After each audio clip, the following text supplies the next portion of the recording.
Hello, I've been away for a few days because of work-related reasons, but the low-res jam is about to end, and so I have to finish all my tracks. The sound design is done.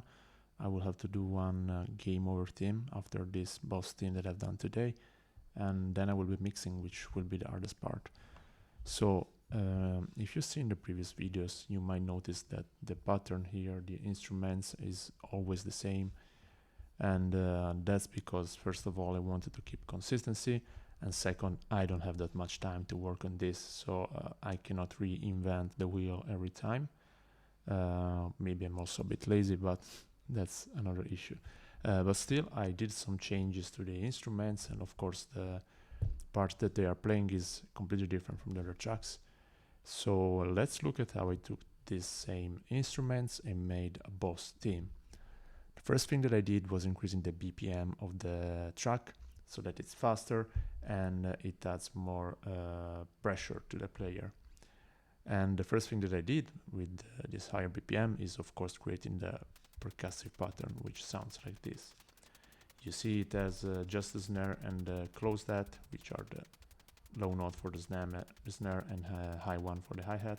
No open hat because I wanted this to be very tight and add more tension to the player. Next, I built a chord progression that I thought could create some tension, and I came up with this one, which is entirely played by the strings. In the other tracks, the string usually played one note at a time, but in this case I gave it full harmonic value so that the whole track might sound fuller in terms of frequency.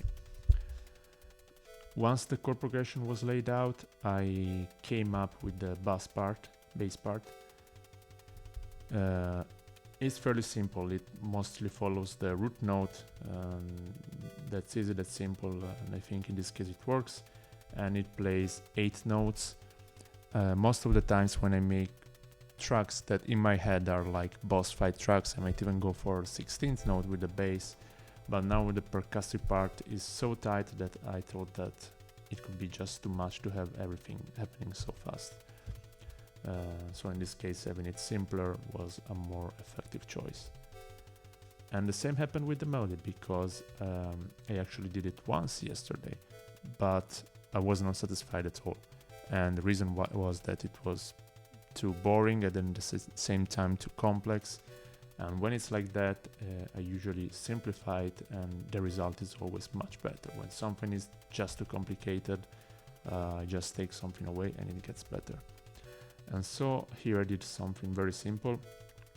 If you see, it's mainly playing the same notes as the chords, maybe with a different rhythmic value. And yeah, you see, just the first chord was an A minor with the 7th, and that's what it's playing. This one is an F sharp minor with the 9th, and that's again what it's playing. And I find this more satisfying because the big part of this track should be done by the pressure given by the rhythmic. So I also wanted this melody to sound fuller, and I used one of the tricks that I learned in the previous episodes, that was this kind of fake delay. So I have 2 channels here, one on the right and one on the left, and they play the same note as the melody in certain points, but with a bit of delay. It's not like I used any delay effect, I just moved the notes a bit farther, I think 1/8 farther. And since the left and the right play different times, different notes, it gives this kind of surrounding effect, which I pretty much like about this track. But then, as you see here, it's an 8-bar loop, so I decided to give one variation, another 8-bar variation, and it sounds like this. Everything is pretty much the same except for the melody and the delays, of course.